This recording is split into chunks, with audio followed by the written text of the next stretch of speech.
পূর্বপুরুষ থেকে বাপ দাদার থেকে আমরা এগুলা করেছি। আমলাতে আমরা এগুলা দিতাম, থান কাপড়, বেডশিট, পর্দার কাপড়, মশারি সব কিছুই আমাদের আমরা দিতাম।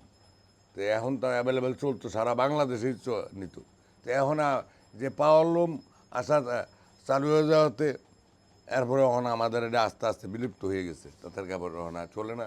আর এর মধ্যে অরিজিনাল যে খাদিটা তুলা নাই মার্কেটে, এখন আমরা তুলা ভাই না। অরিজিনাল খাদিটা হলো মোটা, এটা এখন চলে না। ওই কিছু অংশ চলে, বুড়া টুড়ারা যেটা বুঝে খাদি ওইটা একটু মোটা কাপড়, তো শীতের কাপড়, ওই শীতকালে কিছু এটা চলে।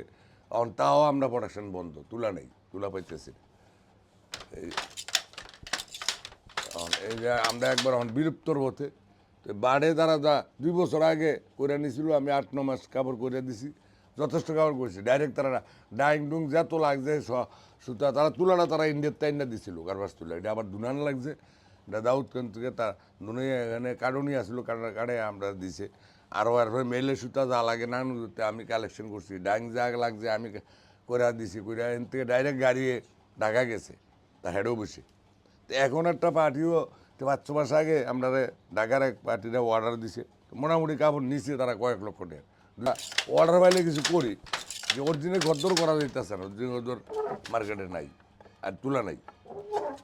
আমরা তুলা পাইতেছি অরিজিনাল খাদি, চিকন ইয়া। এটা কোটি কাপড়, এটি 1.5 গজ করে চলে আছে, আবার আছে। এটাও খাদি, এই যে এটা হলো অরিজিনাল খাদি, এটা স্লাব খাদি।